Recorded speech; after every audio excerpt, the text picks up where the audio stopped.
走。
花青，上香。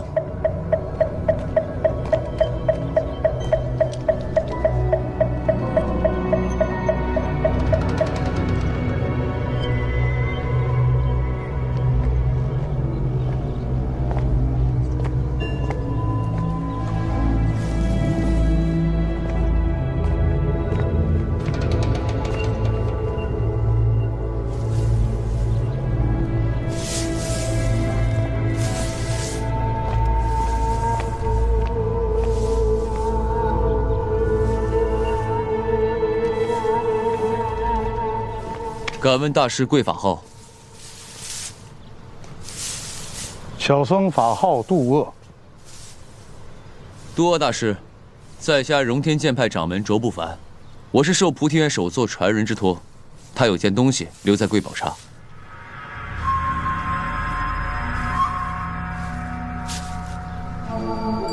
口令。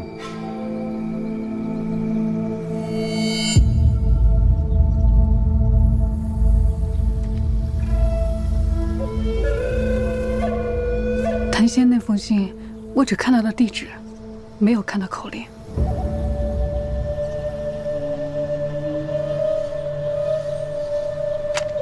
渡厄大师，在下的确没有口令，但我确实是按照菩提园首座之托才能找到贵宝刹，还请大师行个方便。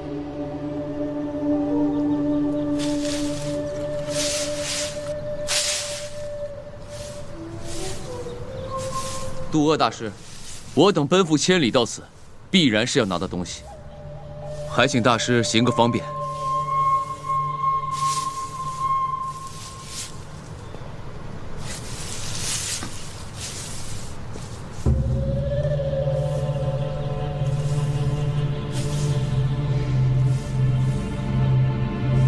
你若再不言不语，那就休怪我无礼了。杀人烧庙，我也不是干不出来。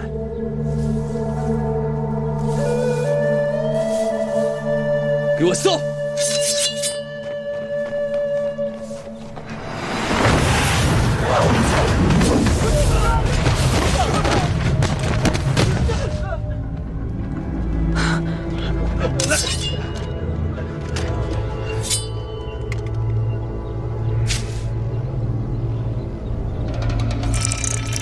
不凡，有人来了。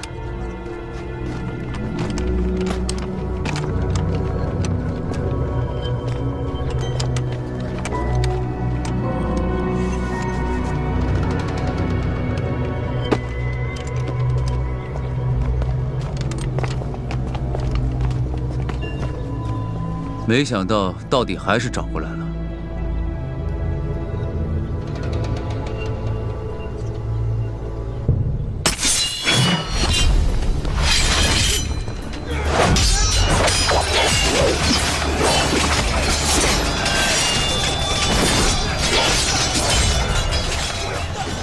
粗鲁！这帮江湖人真是粗鲁，见面就掐，话都不说就打，什么事儿不能谈的？都是生意嘛。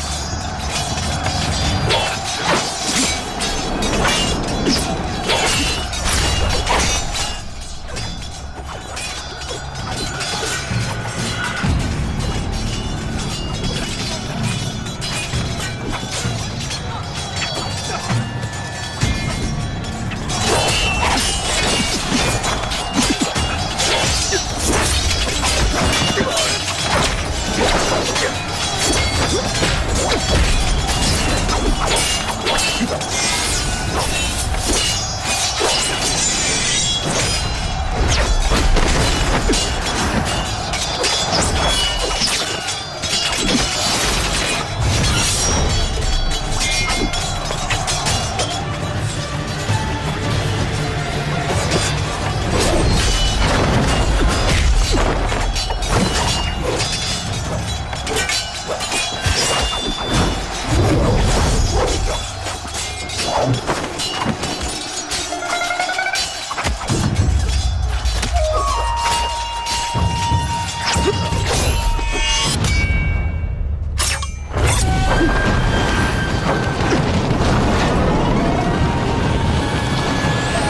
多大师，请再赐教。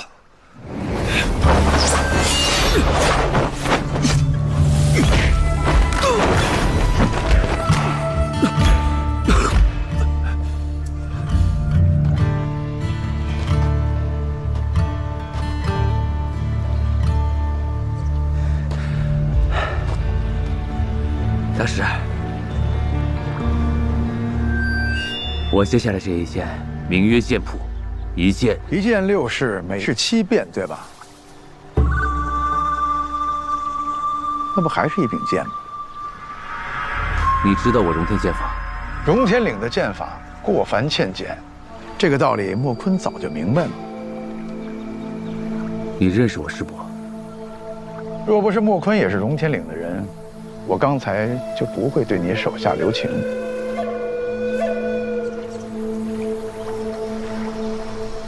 请问大师刚才用的是什么功夫？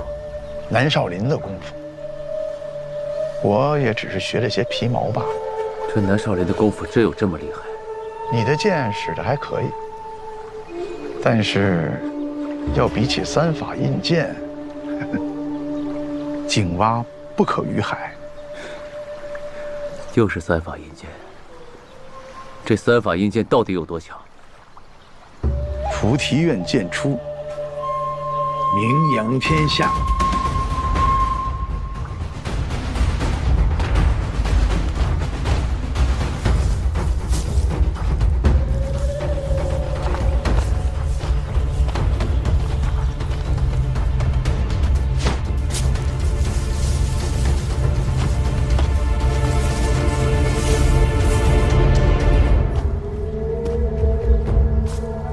你想走便走，不想走就不要过这道线，过线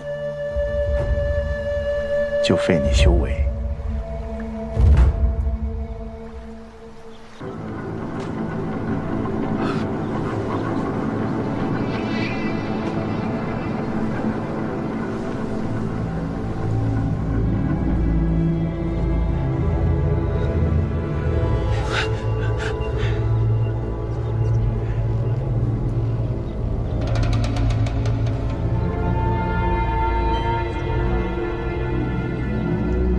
是，方丈。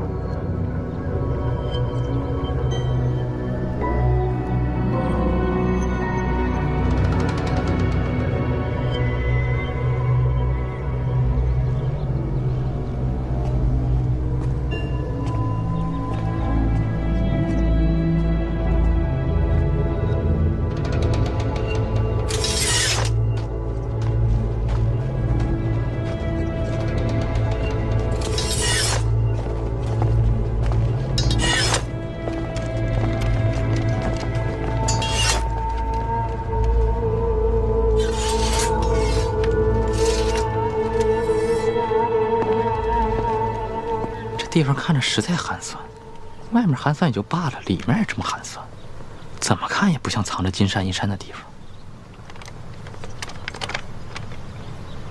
你一个跟我进来。葛大兄，你们在这守着。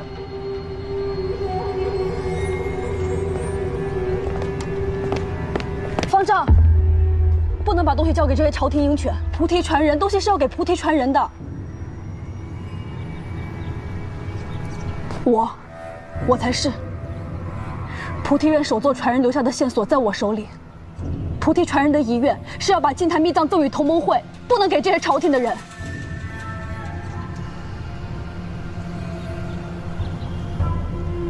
何以证明？这句是一句口令。口令？我不知道什么时候用得上，也不知道该怎么用。但你要牢牢记下，这是程昱再三强调的，说是一定会有用处。记住了。牢牢记住啊！记得清清楚楚。我知道口令，要得到秘藏，必须要有一句口令才行。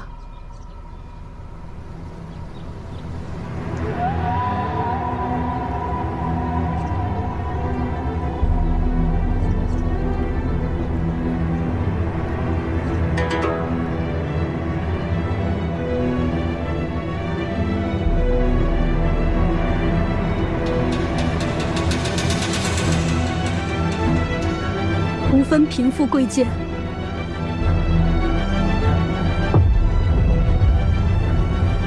众生皆将平等。不错，是这句话。你也进来，你俩都进来。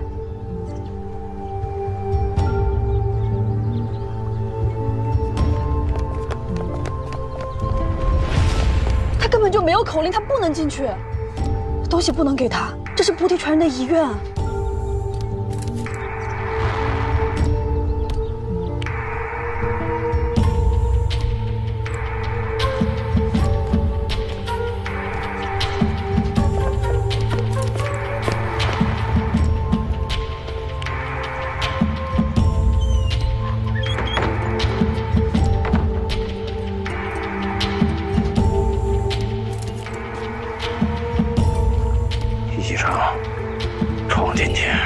等等，这老和尚功夫深不可测，我们进不去。那怎么办？就眼睁睁看着内务府的人得到线索？线索缺一不可。如今藏宝图在我们手上，就算他们拿到了里面的秘密，依旧打不开宝藏。现在充其量只是我们有对等的筹码，至于谁输谁赢，此刻还未能见分晓。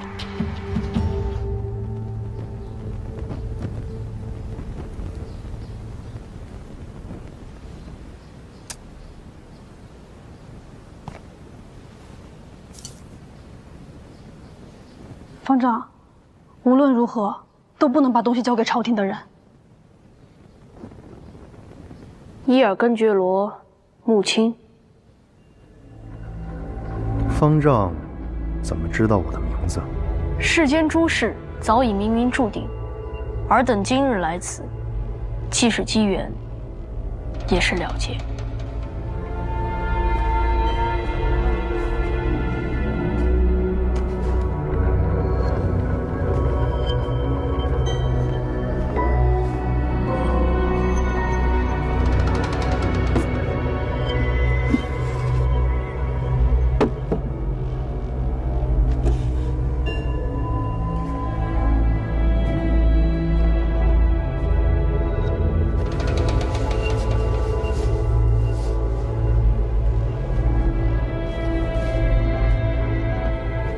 方丈，打开。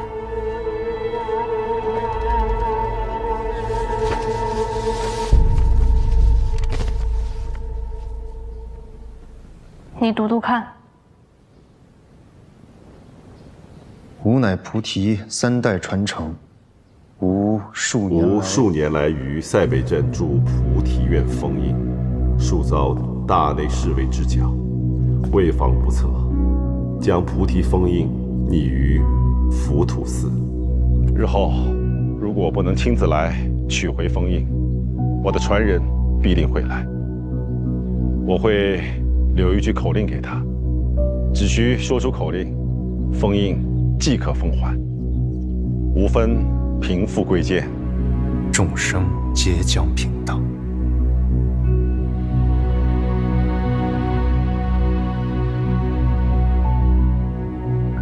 光绪31年，吾已亲自决将离世，遂在山西平遥设下衣冠冢，冢中留有舍利罐，将封印踪迹植入浮屠寺。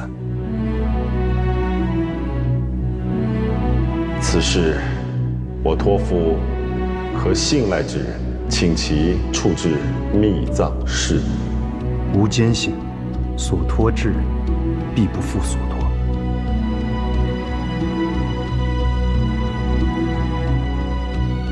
这张卷轴是南少林菩提院首座最后一次离开浮屠寺时留下的，留给了我的师父。既然菩提院首座的信函中说明了，要有口令的人才能够得到封印，方丈为什么要他进来？看完这封信，你怎么想？这上面的字迹有些眼熟。再好好想想。确实。之前在山西平遥打开墓穴，看到里边的布衣，我就已经知道了，南少林菩提院首座，就是从小教我功夫的我的师父程昱。所以我才知道，你的名字叫伊尔根觉罗木青。回答你刚刚的问题，你知道口令，所以可以进入佛堂，获悉你应知晓的信息。而他，是程昱的弟子，他的传人，所以也可以进来。方丈，你又不认得我，又怎会知晓我是程昱的弟子？难道是因为我的武功？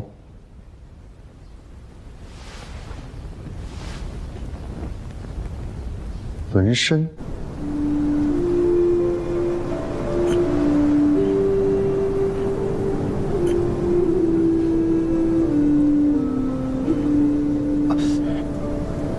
师傅，这是什么东西啊？从小师傅就将这个纹身留在我的身上，没想到原来还有这个用意。菩提院第3代首座程昱，一生授业教徒11人，但始终没有传承衣钵，没能定下谁才是菩提院首座的第4代传人。在圆寂前，他选出一个徒弟，希望在日后，他们能够成为自己使命的传承者。我师父是在浮屠寺里圆寂的。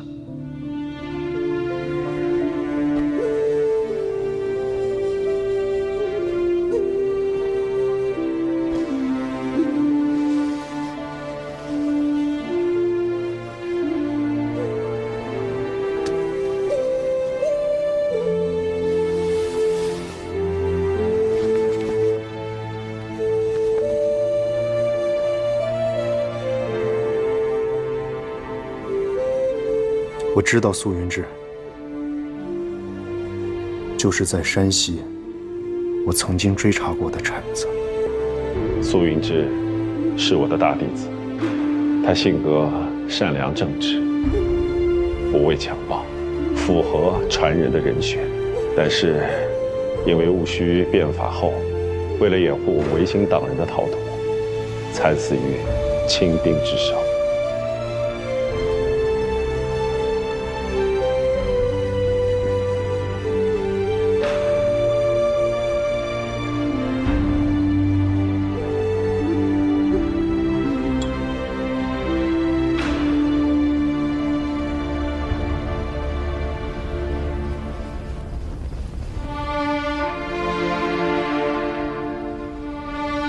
我这个徒弟天赋极高，武功卓绝，最难能可贵的是，他志存高远。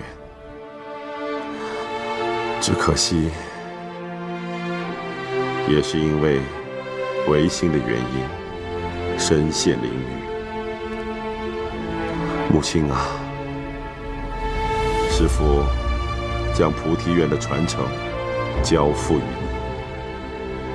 也将这辛责和苦难一并于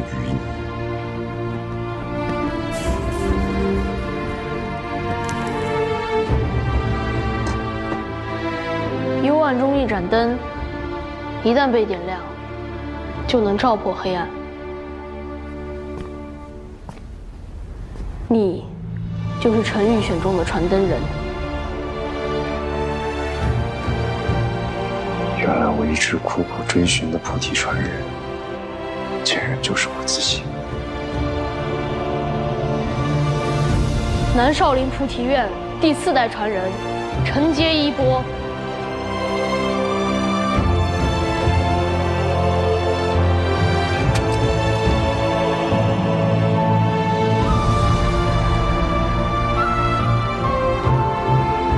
少林绝学中，原本只有一套达摩剑法。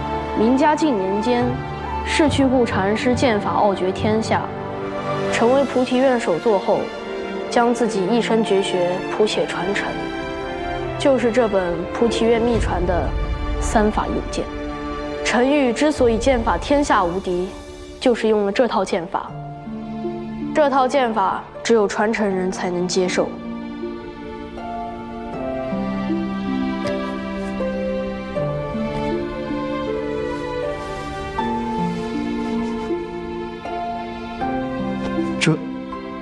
这就是菩提封印。封印不能给他。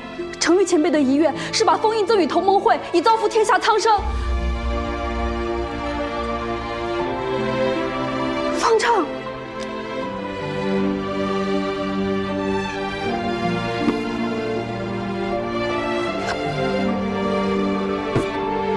果然和宫里文渊阁那份一样，都放在一个胶木盒子里。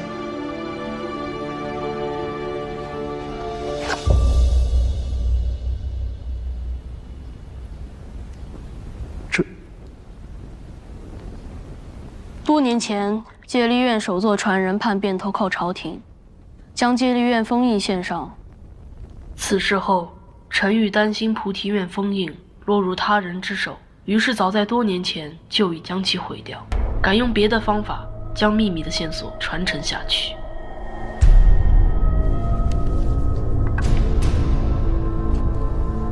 这封信就记录着秘密的线索，你没能说出口令。遵循菩提院第3代首座的遗命，封印只能交给有口令的人，就是他。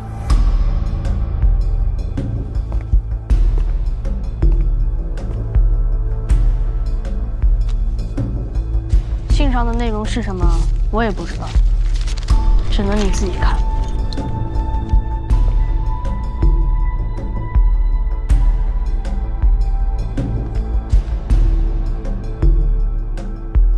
信上的内容是否已经记下？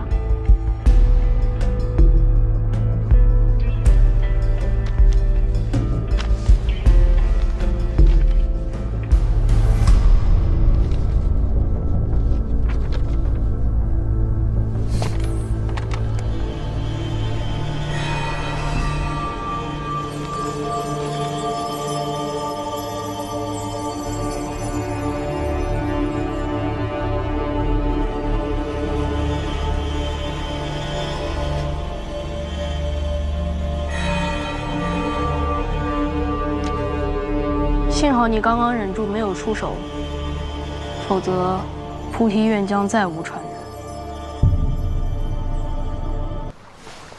王地宝来了。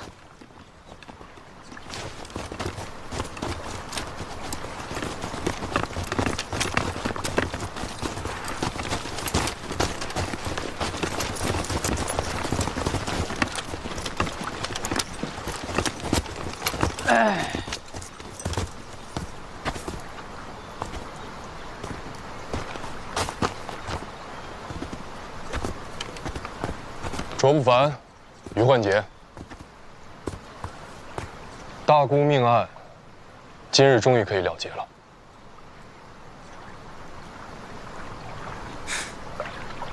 了结？你知道刚才谁进去了吗？就是那个麦启路跟谭仙在一块的那个女人，她是同盟会的人，想必在里面已经拿到了宝藏。如果这宝藏让同盟会拿到，他必然会跟大清开战。你的大清要亡了。我在，他就拿不到宝藏；我在，大清就不会有难；我在，命案凶犯就定要归案。丁副官，看好荣天岭命案凶犯卓不凡、于焕杰。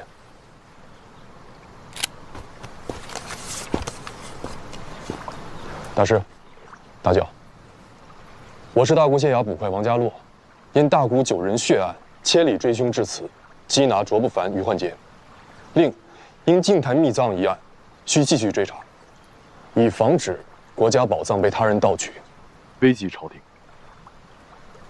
捕快的衣服什么时候变样了？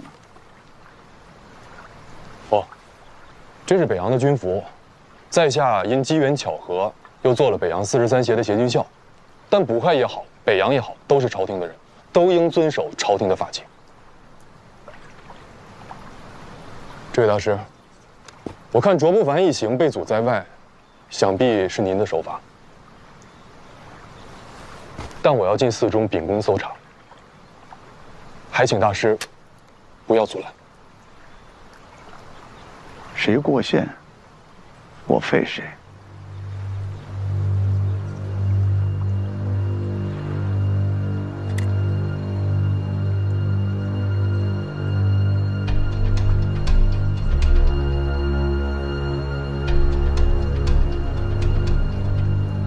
我信大之所。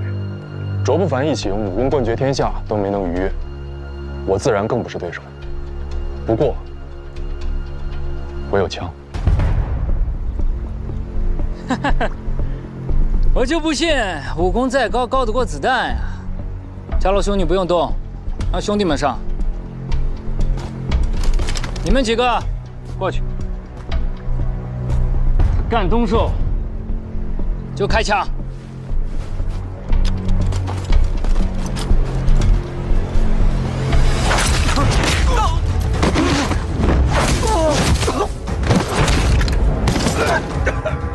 妈的，有个逼了你！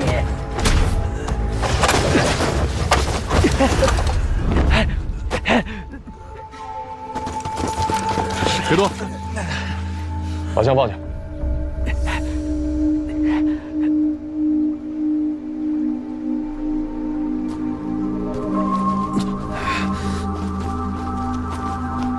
把枪放下！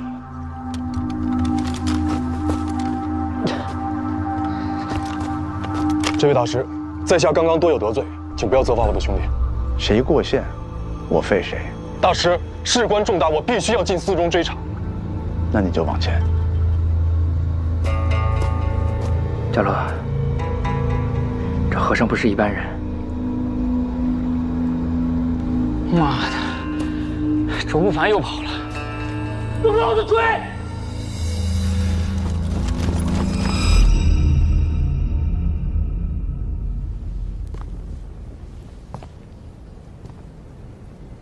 就算净坛秘藏是真的，你我也得不到。文渊阁里禁书柜上的藏宝图早就被人盗走了，正是因为这起失窃，才将囚禁12年的我放出查案。被人盗走了？那份戒律封印一直在卓不凡的手中。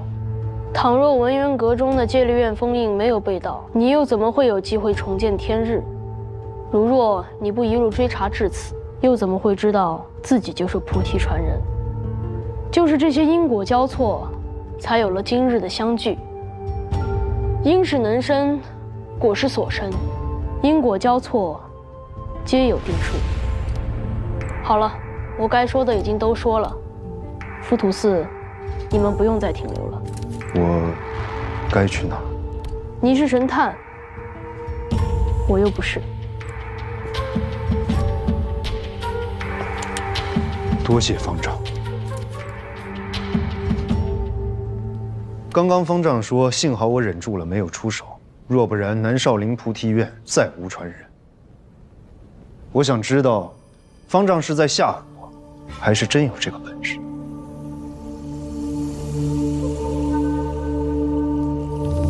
出家人不打诳语。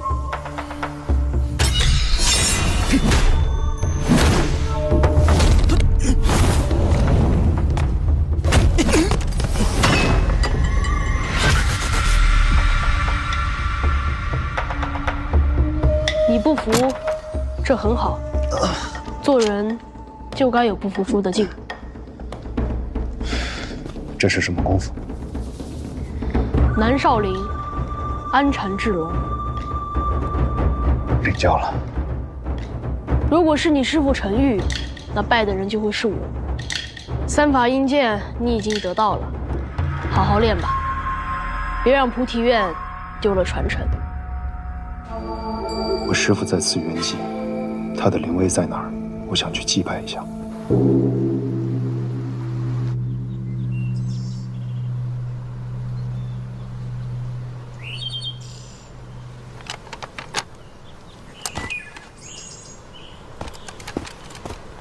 找到净坛秘藏了？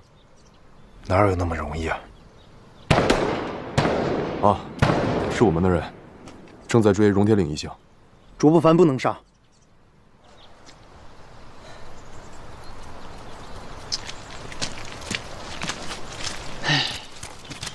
怎么样？卓不凡和玉焕杰还是跑掉了。哎，为什么卓不凡不能杀？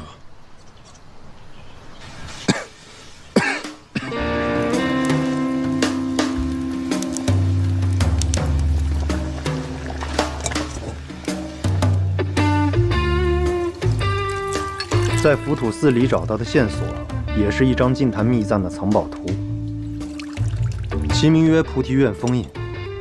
这只是其中一半，而另一半，则是在宫里失窃的那一份戒律院封印，如今在卓不凡的手中。想要开启宝藏，就得将2份封印合并到一起才行。若是在杀死卓不凡之前没有找到戒律院的封印，那找到宝藏的希望将会很渺茫。找宝藏是你的事情，我的事情是追凶。况且我觉得找不找得到宝藏不是最重要的，只要不让卓不凡拿到宝藏，消除对朝廷的威胁，这就够了。王地保，你怎么那么轴啊？抓一个卓不凡小小的江湖流寇算怎么回事？为朝廷寻宝才是重中之重。抓卓不凡是树律例之严明，正法纪之规整，立心才是臣子最该做的事情。你一个不入品的小小捕快，还好意思说自己是臣子？大人如此见地，真是有损天子所赐的4品官阶。行了，2位兄弟，没必要争吧，咱们都是一伙的。我怎么就跟这个杠头一伙呢？你是怎么进去的？什么怎么进去的？浮屠寺。那个老和尚太厉害了，我和卓不凡都进不去。你是怎么进去的？一开始也没进去，后来来了个小和尚就进去了。小和尚？对。好像是方丈，至于为什么，我也不太清楚。我告诉你们吧，进到庙堂里的是我和柳林。柳林能进去是因为他有口令，就是死在上海的那个谭仙告诉他的。小和尚把浮屠寺的秘密全都告诉我了。咱们在山西找的那个菩提院传人，就是南少林菩提院第3代首座，他是在浮屠寺圆寂的。你拿到枫叶了？我找到个屁！这个菩提传人早就把封印给毁了。那你还不让我杀卓不凡？我都已经查到这儿了，线索越来越集中，我当然要接着查下去了。行吧，你继续查线索，我继续找杀人凶犯。王地保，我告诉你，你抓你的人我不管，但是卓不凡手上的戒律院封印不能不拿到。没问题。我抓到人或我杀了人，只要东西还在，我给你。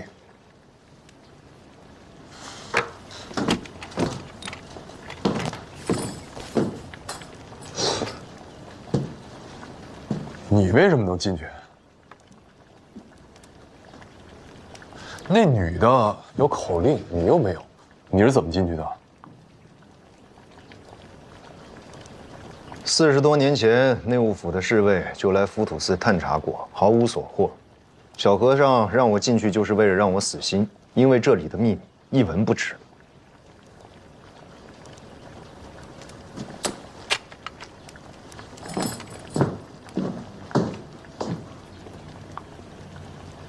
穆青兄，你在佛堂真的一无所获？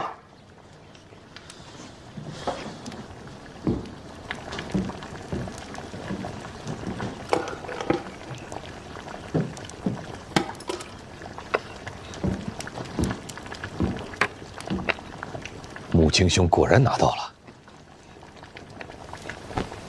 你看看吧，我虽然没有告诉王地保，但其实说不说都一个样子。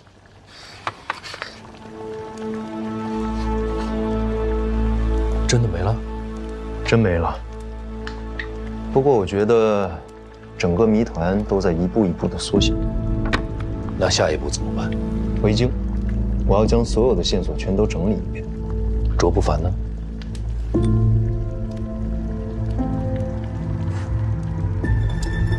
这可能是目前最值得高兴的事情。卓不凡一定会以为这菩提院封印在我的手里，他一定会跟着我们。所以啊，戒律院封印在他手上反而很安全。那个柳灵，要你交到刑部吗？先留着吧，我不确定他还知不知道其他的秘密。好。对了，葛太兄，柳灵的事情先别对外说，他毕竟是一个同盟会的乱党，传出去我怕节外生枝。眼下还是寻宝第一。我明白了。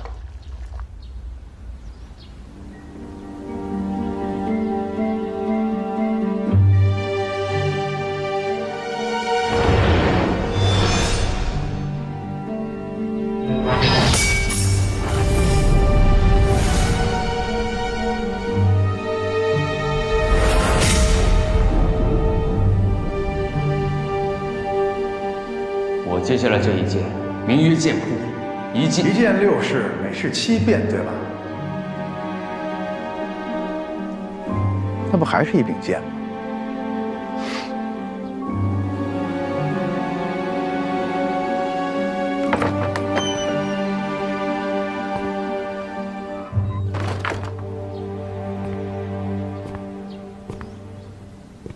你做事很久了。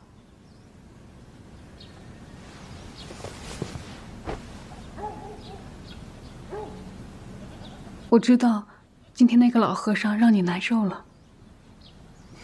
我不难受，我真的一点不难受。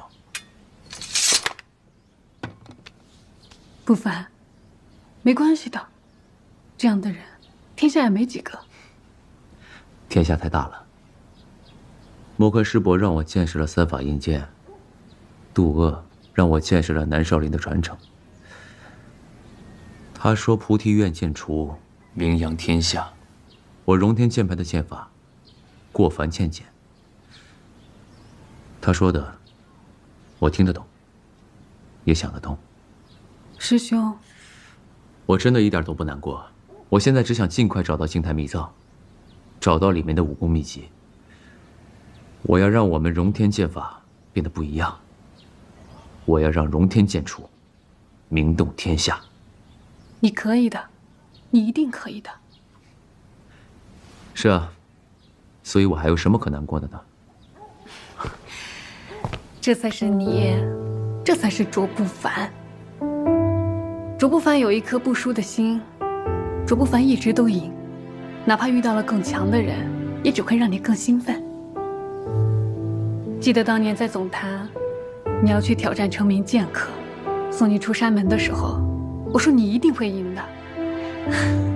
你对我说：“荡胸生层云，决眦入归鸟。”我问你是不是你会取胜的意思，你笑着就下山了。回来之后我就问师兄们，他们也不知道。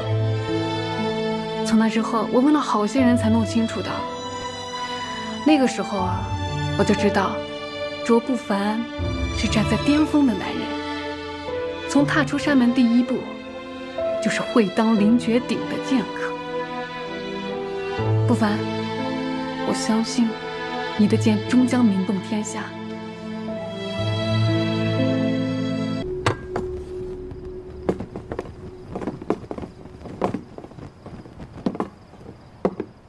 聊聊。不敢聊，你的刑罚我记着呢。你记得就好。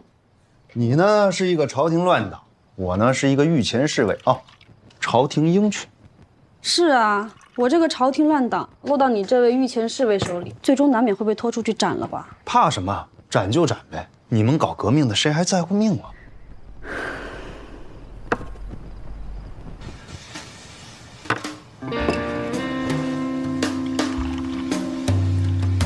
我知道大人。哎，鹰犬，鹰犬。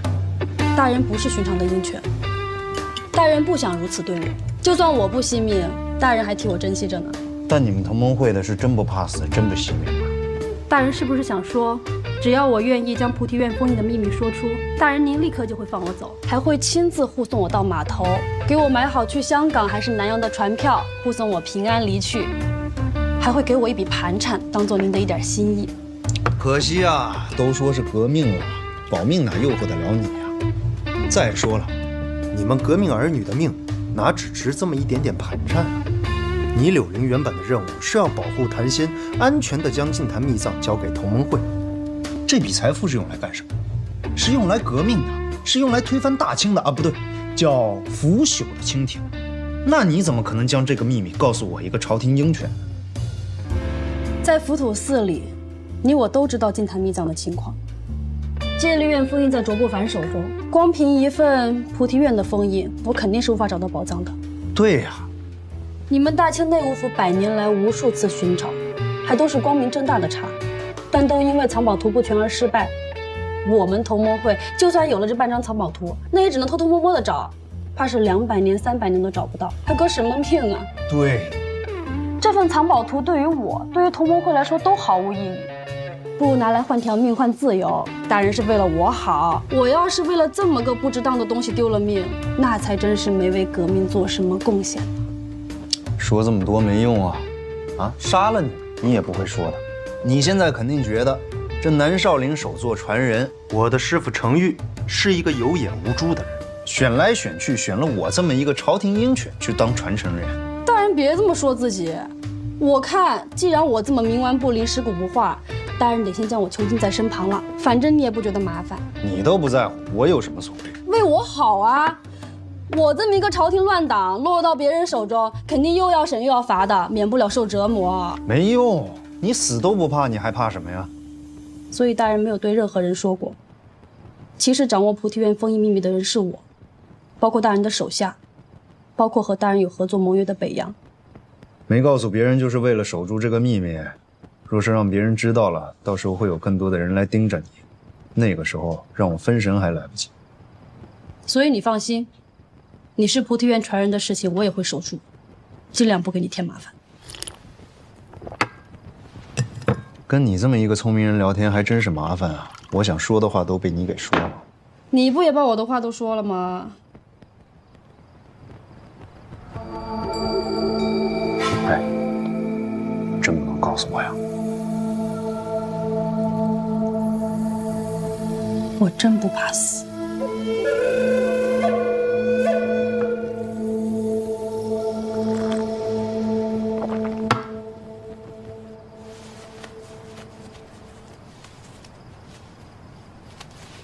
你别乱动。林姑娘，我自己来就行了。我在大事上帮不了你，只能帮你做点这些小事儿。听话，别动。好，我不动。你接着说。说什么？你不信他？哦。木青大人是君子，但对于密藏的事情，他不全然告诉我，我可以理解。你们不是合作吗？合作也不代表知无不言。如果他也要抓卓不凡的话，于你而言不是正好？他的目的是寻宝，如果卓不凡被他抓到，要以封印作为交换的话，木青大人一定会同意放卓不凡的。会吗？会的。木青大人对我是有赏识之心的，但也仅仅于此。在大是大非面前，他没得选。你说的对。如果卓不凡跟内务府合作，确实可以借他人之手除掉你。所以我必须先找到卓不凡，才能不落被动。还好，你有北洋的枪。北洋的也是为了寻宝。如果北洋的找到了宝藏，不是不能和内务府合作的，毕竟都是大清的军事。我已经让丁宇派人去查了，只不过现在关于荣天岭毫无踪迹，我也不知道他们会去何处。内务府不去找他们？我猜木青大人是故意不去找的。若如木青大人所说，封印有2份。那么卓不凡定然也是需要木青大人手里那一份。他不是在浮屠寺一无所获？连我都不怎么信，卓不凡定然也不会信，并且木青大人也一定会知道他不会信。所以，木青是在等卓不凡去找他。但卓不凡并没有去找他。我想卓不凡应该不会怕木青大人，更不会怕内衙的那些高手。那他会忌惮你吗？你手上有枪。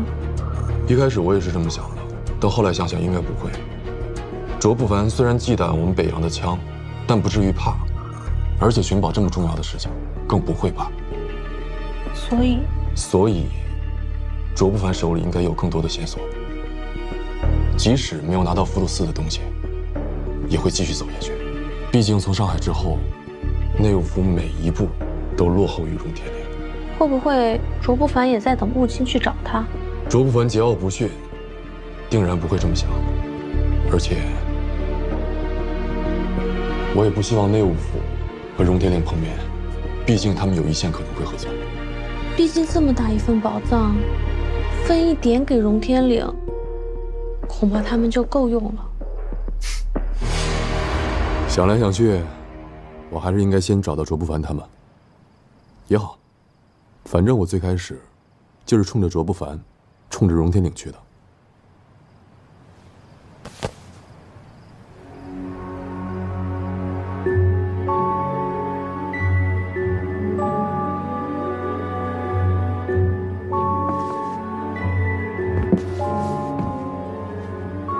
况且，我答应过你，要让杀人犯尽数归案。我一直都相信你。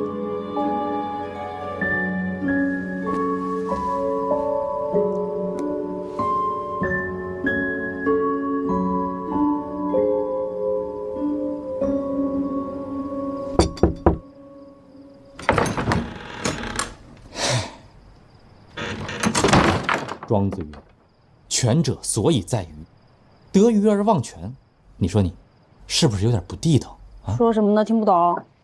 得鱼忘权，就是鸟尽弓藏，兔死狗烹，恩将仇报，翻脸无情，过河拆桥的意思。那你是兔还是狗？是鸟还是桥啊？我是什么不重要，重要的是你，你太不够意思了。没有我，你能找到浮屠寺吗？没有我，你能拿到关键线索吗？这才几天了，门都不让我进。咱们之前可是在一张床上同睡的，现在倒好，只能隔窗相望。这破窗外什么都看不见。林浩瀚，我知道你在想什么。我实话告诉你吧，浮屠寺里根本就没有宝藏。那是铁定的，必然的，宝藏肯定不在那儿。所以你死了心吗？刘小姐，你怕是忘了我是谁了吧？我可是有一双无宝不实的眼睛的。你说出了口令，和门三刀一起进的佛堂，可是出来以后呢，他没把你杀了，也没把你送去大牢。难不成你要跟我说，他被佛法感化了？我可是聪明人的，我可太聪明，我就随便那么一想，哎，我就想明白了。真正在浮屠寺拿到秘密的只有你，门三刀根本什么都不知道。所以咱们从浮屠寺出来以后啊，他还得把你摁在身边，等着你把秘密吐出来，或者带他去下一个地方。所以你现在呀，是彻彻底底的跑不了，你就是门三刀最重要的俘虏。刘小姐，我们一路同行，我的人品你是清楚的，我根本就没有人品，我只认钱。钱和女人，我肯定选钱，所以为了钱，我决定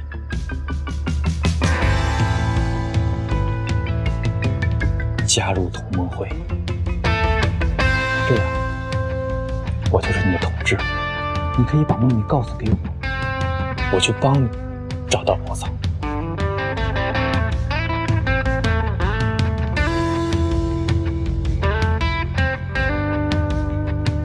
你相信我，你就算不相信我，你也要相信宝藏的力量。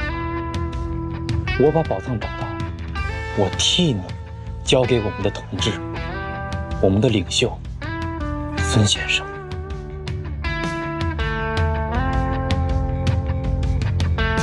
我只要2成。柳林同志，你有你的信仰，你也要相信你的同志我也有信仰。钱就是我的信仰。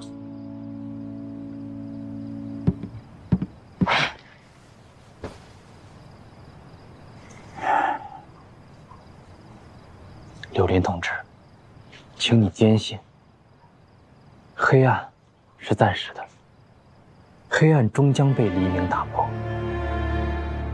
曙光终将到来。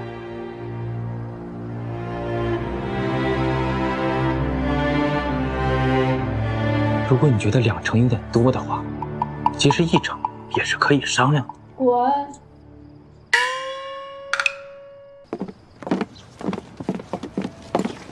穆青兄，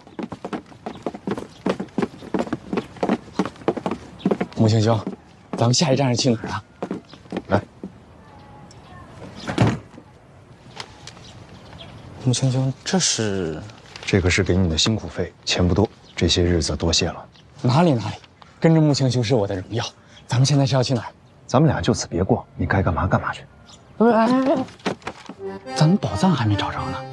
宝藏是属于朝廷的，找没找着都跟你没关系，可以走了。不，穆青兄不行，你是用得着我的。哎，我也甘愿为大内校犬马之劳。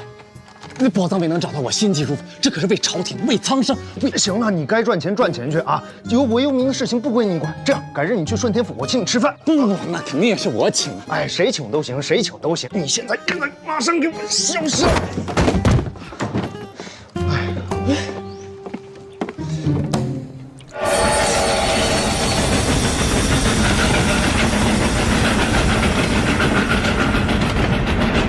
有件事情我想不明白了，能不能够请教一下大人？反贼请讲。为什么要把我在浮屠寺里得到秘密这件事情向其他人保密？我说了呀，是为了守住这个秘密啊！要是让别人都知道了，免不了打你的主意，害得我分神了。大人的手下都是内衙的，都清楚同盟会乱党的轻重。如果让他们再知道我得到秘密，一旦被内衙更大的鹰犬得知，我势必会受到酷刑审讯。内衙的手段非比寻常，那是生不如死。我确实不想看到你落得如此凄惨的下场。所以这点我懂。可是大人，您为什么要瞒着王迪宝？自山西之后，你们二人不是一并合作追捕卓不凡吗？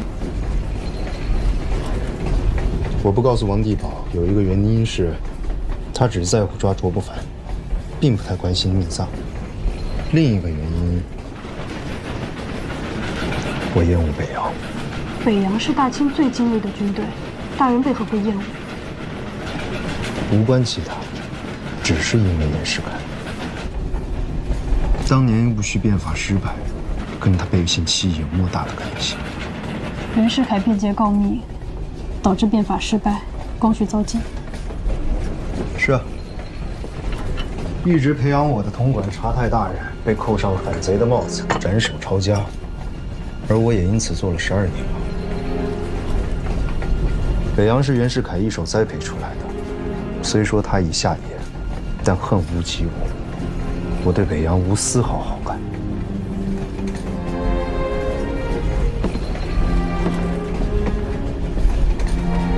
你知不知道，就算袁世凯不告密，你们当年戊戌年的变法也注定会失败。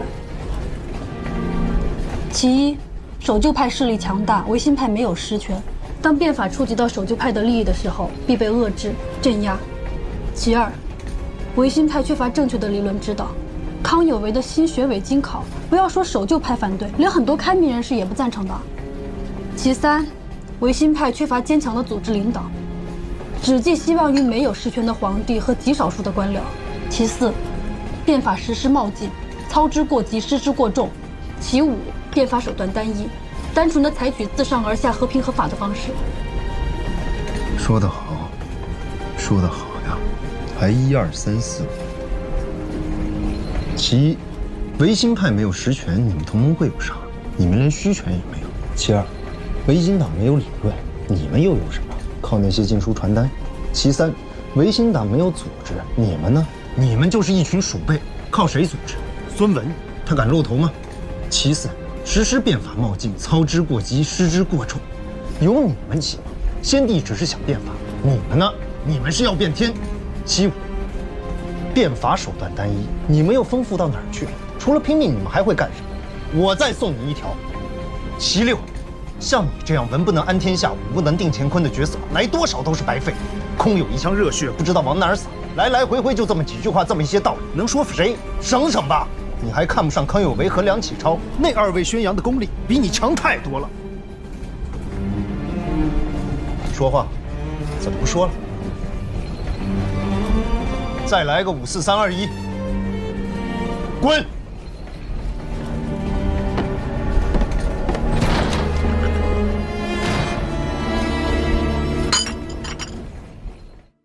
无分贫富贵贱，众生皆将平等。曾经有一个人告诉我这句话，但当时的我懵懂无知。而就在这趟上海开往山西的火车上，我与这个剑客擦肩而过的瞬间，没想到我又再度想起了这句话：每个人都会有过去，就算一个朝廷鹰犬，也会有过去。我叫门三刀，过去在狱中度过了12年。出狱后，我发现世道变了，在这个没名没姓的年份，其实每个人都在做他们自己的生意，不过他们是求生，而我是取义。这年头，好人永远比坏人难做。情深不寿，惠及必伤，所以我本以为我会就这样孑然一身小半辈子。但枪响的一瞬间，我好像又看到了那个背影，那个我念念不忘12年但不敢提及的背影。他的样子很像，走路很像，我看了很久，我知道其实不是他像他，是我想他了。因为想，所以像。但有些事没法再来，就像有些车不能倒着开，时机很重要，来得太早或太晚都不行。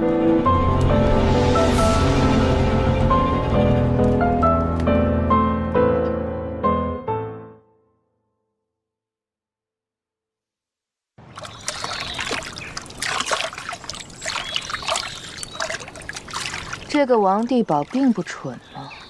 他当然不蠢。依你所见，门三刀那边不会有什么进展吧？门三刀有头脑有手段，他应该会拿到更多的线索。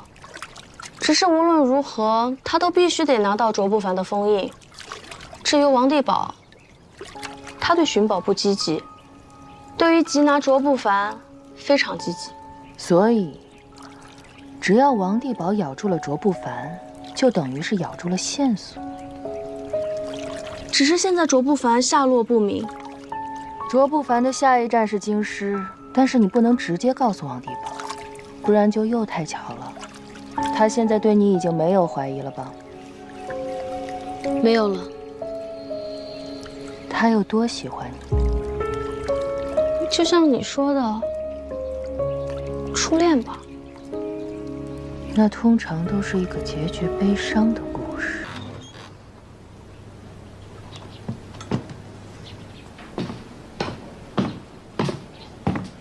林姑娘，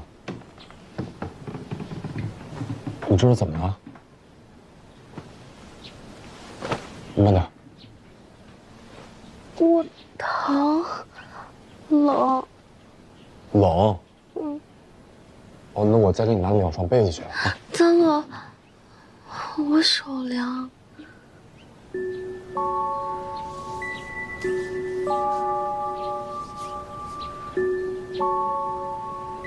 也不是很凉啊。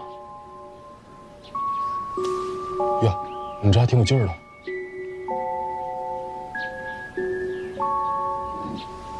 你到底是哪儿不舒服啊？要不然我去给你叫大夫吧。老毛病了，就是疼。每次疼的时候，吃点藿香就好了。哦，好，我去给你买啊。来，盖好。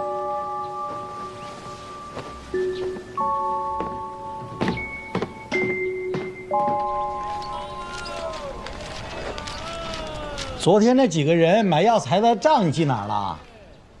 哪笔账？就是那几个衣服奇奇怪怪的。哦，那几个灵犀的人啊。啊，记了，最下面那个本子上。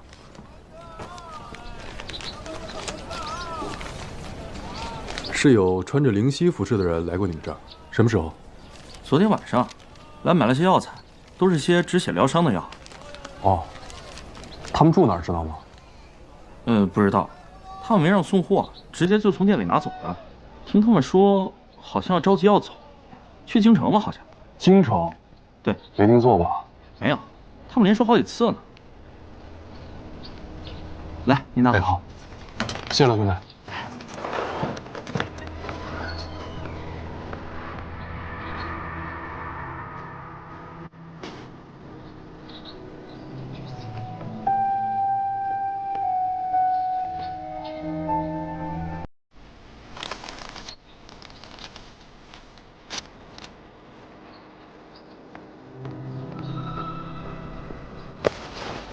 我说嘛，这2天不见他们，原来早早的就走了。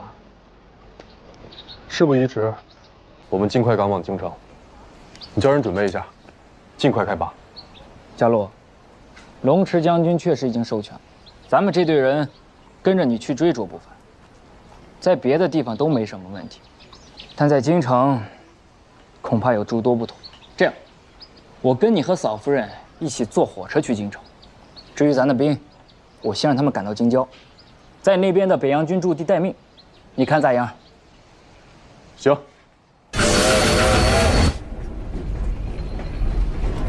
你不想看我的脚，首先给你。干嘛？你那个刑罚使出来吧。又想跟我聊你的革命啊？下回吧，我今天没带刑具。那你先欠着，我先说。你们搞革命的都这么搞笑？我想跟你先分析一下思维。其实同盟会的理想，孙先生的理想，和你过去参与过的变法维新，在本质上都是一样的，都是为了救国强国。假如当年变法没有失败的话，你不是说变法必然会失败吗？我说假如当年变法成功了，那现在大清已经迎来了再度强盛，不会被列强视为鱼肉，也不会有再想要重建国体的同盟会出现，那孙先生也能踏踏实实当医生去了。但确实世间无假如，正是因为当年变法受到皇族阻挠，没能够推行下去，结果光绪不信，你也不信。但是最不幸的是这个国家和百姓，所以孙先生才放弃当医生，不去给人治病，而给这个国家、这个民族治病啊。你的意思是，同盟会和维新派的想法是一样的？宗旨上是接近的。好，一。什么一？一根手指啊！你说一次，我拔你1根指甲，你还有9根。真拔？是你自己说先欠着，你还可以接着说。又或者是刚刚那一次我送你了，咱们俩聊聊菩提风。1根就1根，我还有9根，我加上脚还有19根，还够跟你聊19次。说来说去不都是那些车轱辘话吗？有什么用？你要真觉得手指甲、脚指甲长你身上你难受，你就接着说。刚刚那根也算我送你了，好吧？你还能说20次。你要是送我的话，那我就再多说2句。你还是先听我说2句吧。刘林，你好歹也20好几了吧？看你这细皮嫩肉的样子，家里应该过得不稳吧？你还能去留洋读书，家里应该也不穷吧？我虽然不知道你爹娘是干什么的，但是你爹娘养你供你，肯定希望你活好吃好，将来给家里挣面子，回头嫁一个好人家。可你跑去干什么了？你跑去搞革命了，你的下场会是什么？被我削去了手指甲和脚指甲，回头再把你给砍了。我知道你不怕死，你不怕死是因为你没死过。我估摸着你都没怎么见过死，我见过。我告诉你，我见过之后，我怕，真的怕。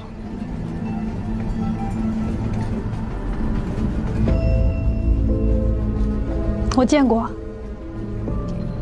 又是你那些同志是吧？我爸、我妈，还有我哥。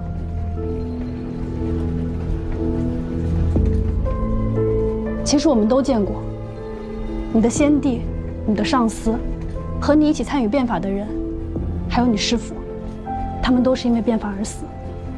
你会因此害怕变法吗？今天就送这么多，你可以滚了。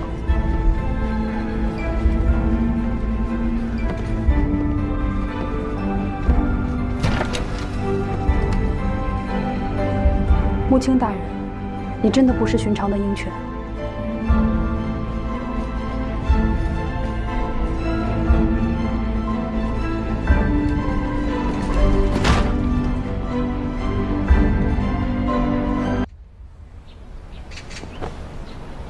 你不是天下第一剑客吗？一个寺庙看门的就能把你打趴下。要是内务府找到了密藏，你这一趟不等于给人家做了嫁衣吗？王爷训斥够了吗？快给王爷请罪。如果仅凭一封宝图就能找到密藏，那内务府早在100年之前就找到了，何必等到现在？而且我拿到东西之后走的每一步都是对的，每一步都提前于内务府，我们找不到，他们也未必找得到。而且我还获得了一个重要线索，就是这宝图一共分3份，缺一不可，并且还需要一份口令。就算我们有了宝图，没有口令，依旧打不开秘藏。现在门三刀手里有一份，我手里有一份，无论是他杀我抢图，还是我杀他夺物，我们都打不开秘藏。所以此时此刻还谈不上谁给谁做嫁衣。至于天下第一剑客，我以前以为我是，但人外有人，天外有天。不过王爷也请放心，我以后依旧会剑表天下。现在我跟门三刀手里的筹码对等，但只要内务府不放弃追查宝藏，我就有机会有把握抢他的宝图。但就算拿到了，也无济于事。这第3张宝图线索全无，所以我此次回京就是为了获得更多线索。王爷要是兴致够了，还请王爷好好想想，如何能提供线索，让我再继续查下去。这个你放心，我会找一些线索给你。多谢王爷，多谢王爷恕罪。此次寻宝之旅艰险异常，远超出之前王爷跟我所描述的。我原本笃定可以轻松完成任务，但现在看来将会十分艰难。我也确实没想到，这宝图还有3份。看来此程要比预想的要波折。而如今我门里门徒也损失了很多人，所以我希望王爷能够提高报酬。除了我们之前约定好重建荣天剑派总坛和册封天下第一剑派之外，我还需要得到一些抚恤，来安慰那些死去的门人。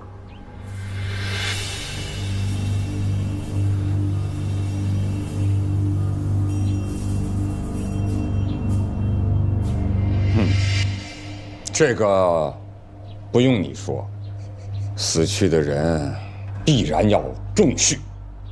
我还需要提前预支一部分报酬。如今我满门上下都为了寻宝奔走，已无其他营生。这从南到北，从东到西，吃穿用度，雇车租马，处处都要钱。现在我们已事事拮据，所以还请王爷您能够预支一部分报酬。哦，你还有其他营生啊？人总是要吃饭的，总得有个营生。在这之前，我们做的是押镖。天下第一剑客会去押镖？王爷，您也说我是天下第一剑客，自然不会恃强凌弱去打家劫舍。不过押镖也是凭本事吃饭。王爷您不必笑话。卓不凡，你是着实不凡呐。去账房拿银子吧。那就多谢王爷了。在下告退。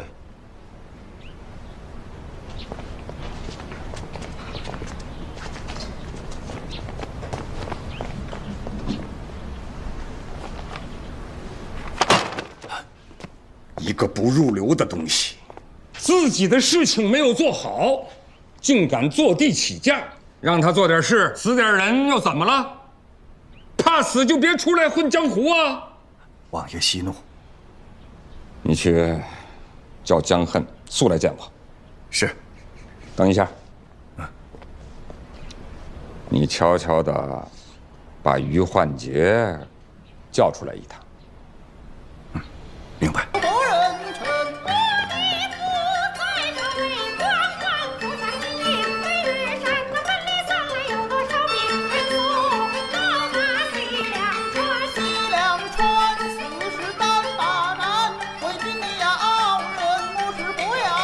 走开！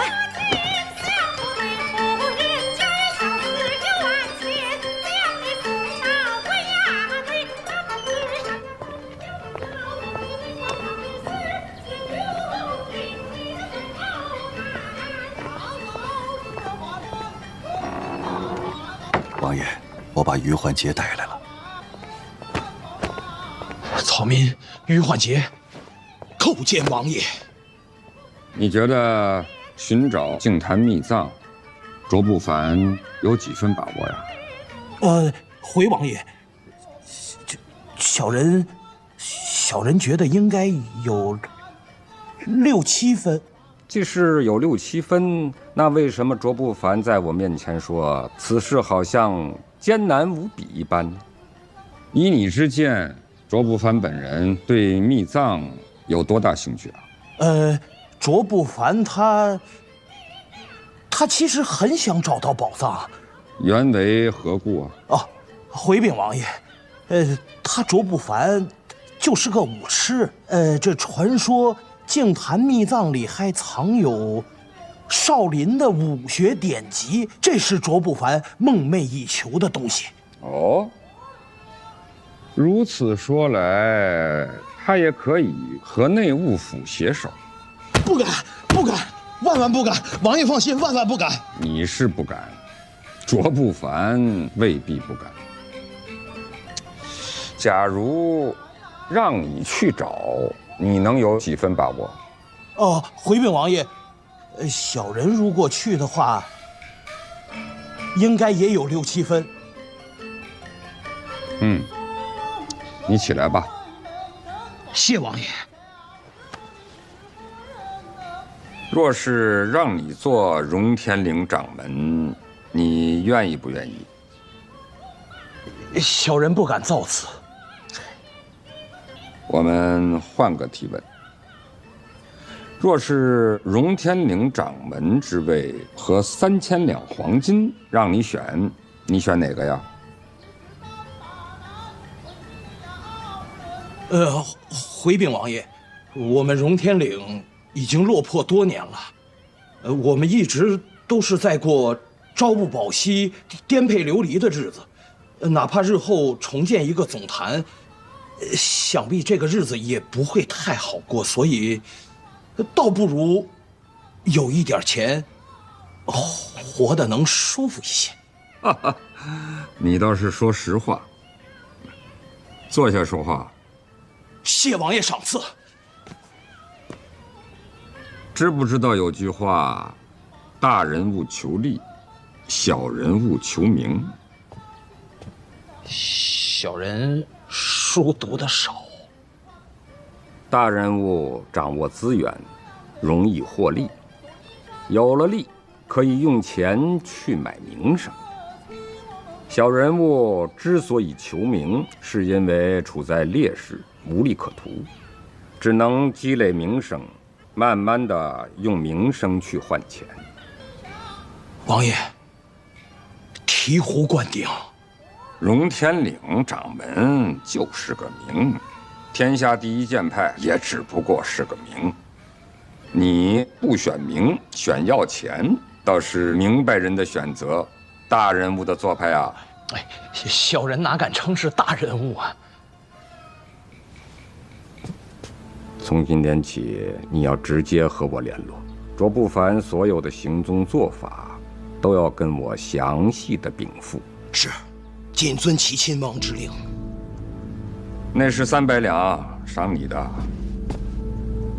若找到了净坛秘藏，赐你3000两黄金。再赐3品武官参将一职。无论天下哪个门派的掌门，依照律例见了官都得跪，何况是3品大员？于焕杰，只要你对我尽忠，我就会让你名利双收。谢王爷赏赐，谢王爷信任，谢王爷给机会。焕杰肝脑涂地，誓死效忠王爷。